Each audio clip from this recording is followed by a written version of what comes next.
Hello दोस्तों, नमस्कार। आप सभी का एक बार फिर से बहुत बहुत स्वागत है आप सभी के अपने यूट्यूब चैनल डियर मैंग सर पर। तो दोस्तों, हमेशा की तरह आप सबकी जीके की बहुत ही महत्वपूर्ण क्लास मैं आपके लिए लेकर आया हूं। यहां पर इस चैनल पर आप सबकी ये क्लास बहुत दिनों बाद चलने जा रही है, तो आप सभी लोगों से बस इतना रिक्वेस्ट है कि हमारे इस चैनल को सब्सक्राइब जरूर कर लें, क्योंकि यहाँ पर आपको डेली बेसिस पर जीके की क्लास प्रोवाइड की जाएगी और साथ ही साथ और भी क्लासेस प्रोवाइड की जाएंगी। तो सबसे पहले आपको करना क्या है कि चैनल को सब्सक्राइब करना है, जिससे कि नोटिफिकेशन आपको आसानी से मिल जाया करे। तो चलिए स्टार्ट करते हैं। यहाँ पर ध्यान से देखिए, आपसे क्या प्रश्न पूछा जा रहा है। आपसे यहाँ पर पूछा जा रहा है कि भारत में निम्नलिखित में से कौन सी नदी पश्चिम की ओर बहती है। जी हाँ दोस्तों, कहाँ? पश्चिम की ओर बहती है। तो यहाँ पर बात करें दोस्तों, कृष्णा, कावेरी, सॉरी, कृष्णा, नर्मदा, गोदावरी या महाद्वीप। तो यहाँ पर आपका जो राइट आंसर हो जाएगा, नर्मदा नदी जो है प्रायद्वीपीय भारत में पश्चिम में बहने वाली सबसे बड़ी नदी है। कहाँ? पश्चिम में बहने वाली सबसे बड़ी नदी है। तो ये आपका जो राइट आंसर हो जाएगा दूसरा, नर्मदा। यहाँ पर जितने भी लोगों ने बताया है वो लोग यहाँ पर बिल्कुल करेक्ट हो जाएंगे। ऑप्शन नंबर 2 जो कि रेड हो चुका है, आप सभी लोग देखें, ये बिल्कुल राइट है। चलिए अगले प्रश्न की तरफ बढ़ते हैं। अगला प्रश्न है, राष्ट्रपति के चुनाव में कौन भाग लेते हैं। बहुत ही अच्छा प्रश्न है। राष्ट्रपति के चुनाव में कौन भाग लेते हैं? तो दोस्तों, आपको पता होना चाहिए, राष्ट्रपति का निर्वाचन जो है परोक्ष रूप से भारत के संसद के निर्वाचित सदस्यों द्वारा जो है किया जाता है। तो यहाँ पर जितने भी लोगों ने बताया है ऑप्शन नंबर पहले को, वो लोग यहाँ पर बिल्कुल करेक्ट हो जाएंगे। ऑप्शन नंबर पहला जितने भी लोगों का है, संसद के सदनों एवं राज्य विधानसभा सभी निर्वाचित सदस्य। जी हाँ, बिल्कुल राइट है आप सभी लोग। चलिए अगले प्रश्न की तरफ बढ़ते हैं। अगला प्रश्न आपका यहाँ पर क्या पूछा जा रहा है, ध्यान से देखिए, बहुत ही इंपॉर्टेंट है दोस्तों। चलिए, आप सभी लोगों से बस इतना रिक्वेस्ट है कि क्लास को बीच में बिल्कुल भी स्किप मत करिएगा। अगला प्रश्न बहुत ही ज्यादा इंपॉर्टेंट है। आपसे यहाँ पर पूछा जा रहा है कि वातावरण में प्रदूषकों की सांद्रता को मापा जाता है, किस चीज से मापा जाता है बताइए, फटाफट बताने का प्रयास कीजिए। तो यहाँ पर देखिए, ऑप्शन नंबर आपका जो दूसरा वाला है, पार्ट पर मिलियन। जी हाँ, ऑप्शन नंबर दूसरा वाला यहाँ पर बिल्कुल करेक्ट हो जाएगा। मैं इसे रेड कर देता हूं। ठीक है, यहाँ पर आप सभी लोग ध्यान से देखिए।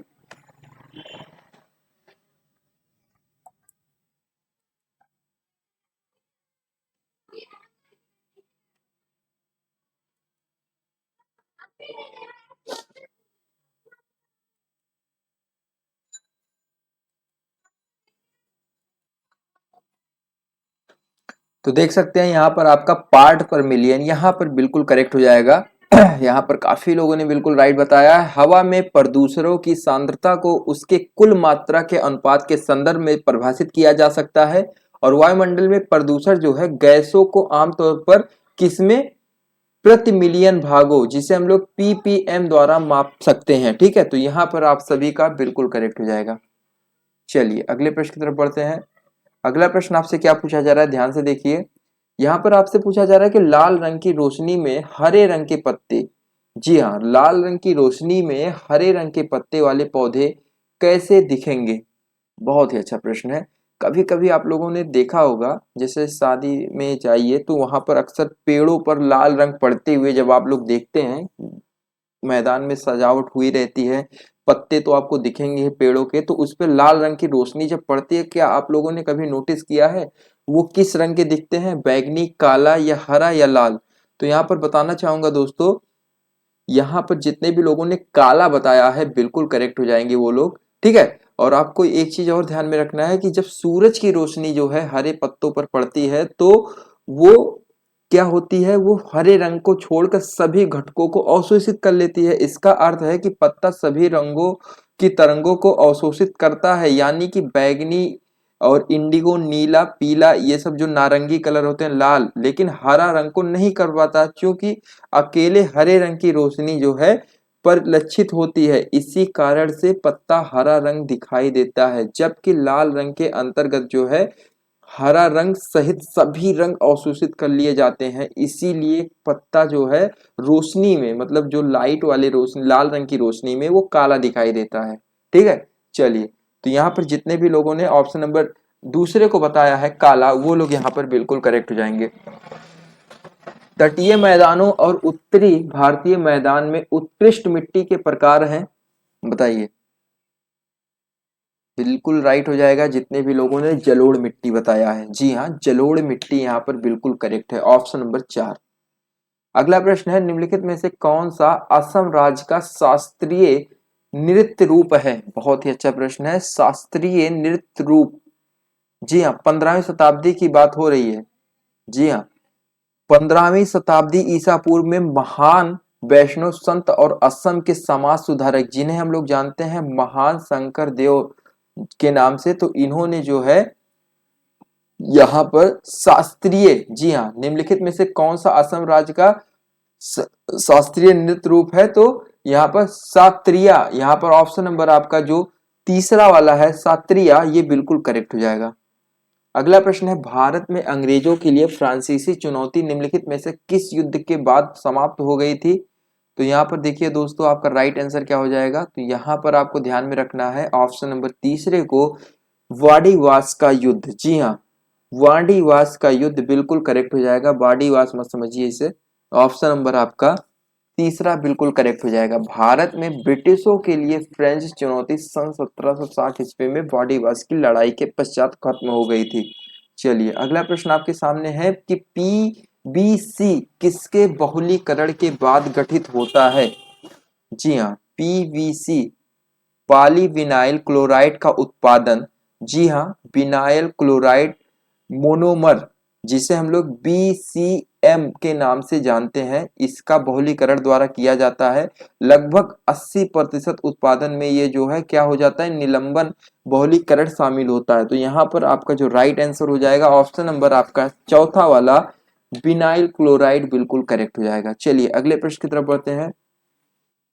भारत के आधार पर निम्नलिखित में से किस राज्य का गठन हुआ? भाषा के आधार पर निम्नलिखित में से किस राज्य का गठन हुआ?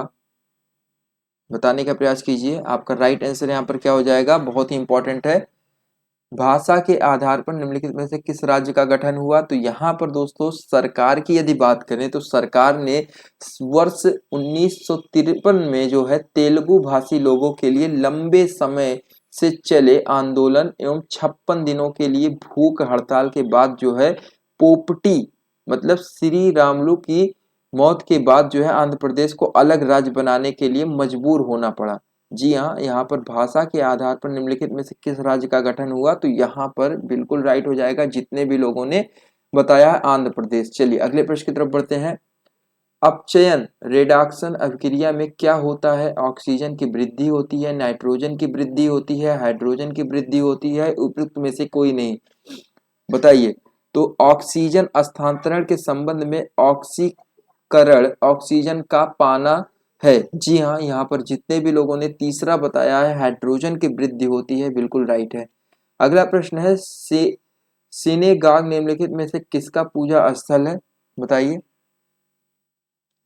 सेनेगाग निम्नलिखित में से किसका पूजा स्थल है? बताने का प्रयास कीजिए। आपका राइट आंसर क्या हो जाएगा? तो यहाँ पर जितने भी लोगों ने बताया है ऑप्शन नंबर तीसरे को, यहूदियों धर्मावलंबियों का, बिल्कुल राइट है। जितने भी लोगों का ऑप्शन नंबर यहाँ पर तीसरा वाला है बिल्कुल राइट हो जाएंगे आप सभी लोग।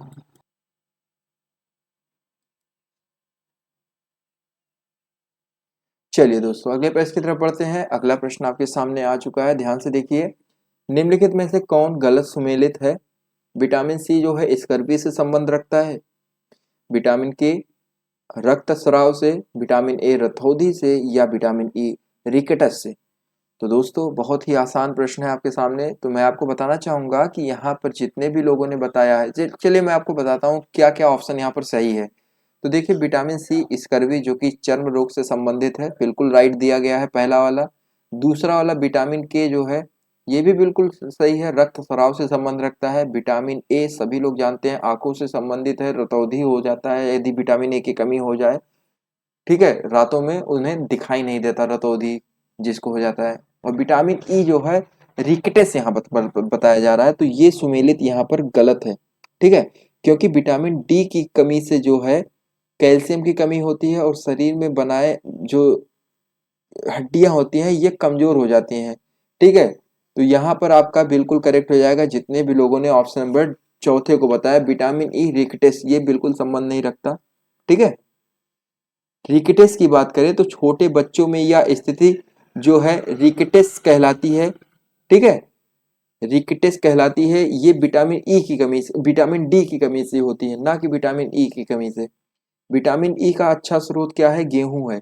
लेकिन विटामिन डी का अच्छा स्रोत जैसे धूप हो गया, ठीक है, दूध हो गया, मछली हो गई, ये सब विटामिन डी के स्रोत हैं। वैसे भी मैं नॉनवेज को बढ़ावा नहीं देना चाहता, लेकिन जितना हो सके आप लोग कोशिश करें कि आपको शाकाहारी में सब कुछ विटामिन ढूंढें। ठीक है, चलिए अगले प्रश्न की तरफ बढ़ते हैं। अगला प्रश्न आपसे पूछा जा रहा है कि छत्तीसगढ़ में लौह और इस्पात का कारखाना कहाँ स्थित है? बहुत ही अच्छा प्रश्न है। यहाँ पर आसानी से बता सकते हैं, भिलाई। जी हाँ, भिलाई इस्पात संयंत्र भारत के छत्तीसगढ़ में स्थित है।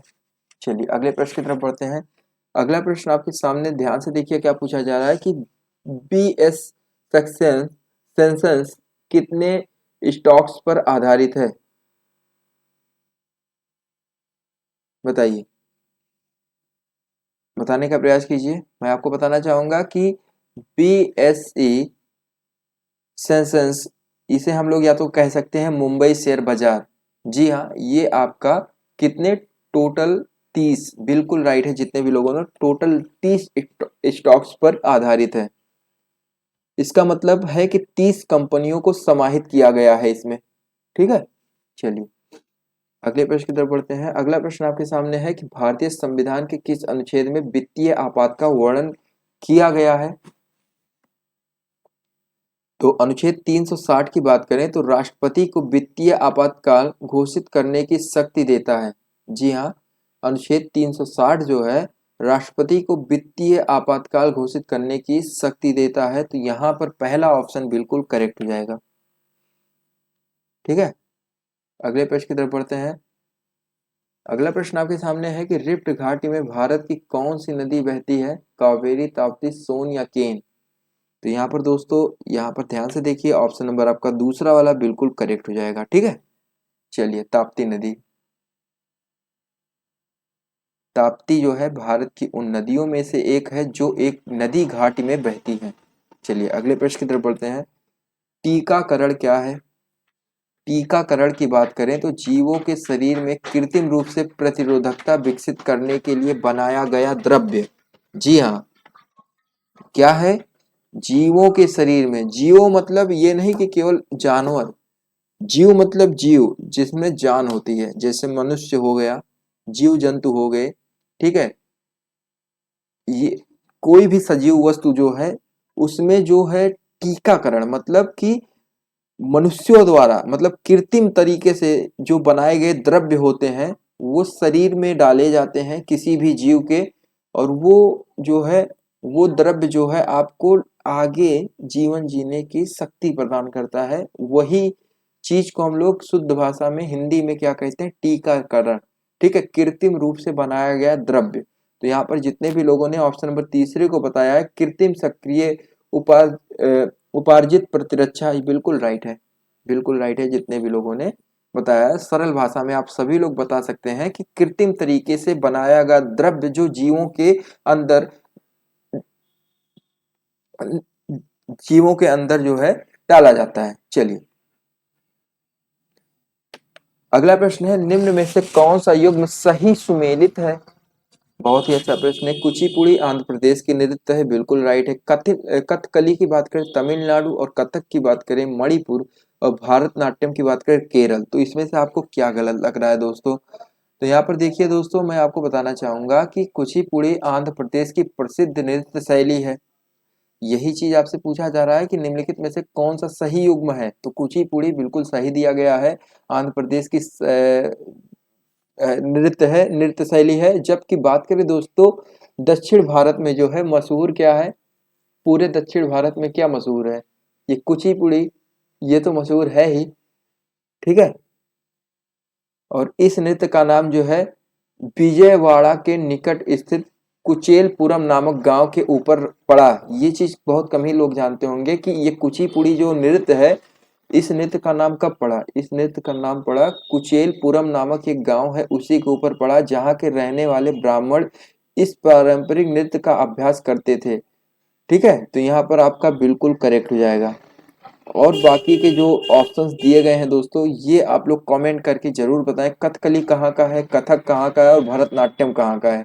ठीक है, तो यहाँ पर आप सभी लोग सबसे पहले पहले को टिक कर लीजिए।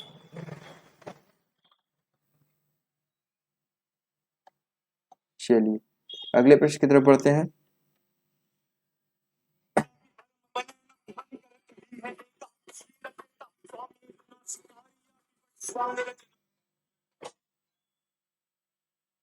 चलिए दोस्तों अगले प्रश्न की तरफ बढ़ते हैं। अगला प्रश्न आपसे क्या पूछा जा रहा है, ध्यान से देखिए। संयुक्त राष्ट्र सुरक्षा परिषद के अस्थायी सदस्यों के निर्वाचन की अवधि कितने समय के लिए होती है? बताइए दोस्तों, आपका राइट आंसर क्या हो जाएगा? ठीक है, बहुत ही इंपॉर्टेंट है। इसके बाद एक प्रश्न और बचा है, आप लोग बताने का प्रयास कीजिए, आपका राइट आंसर क्या हो जाएगा?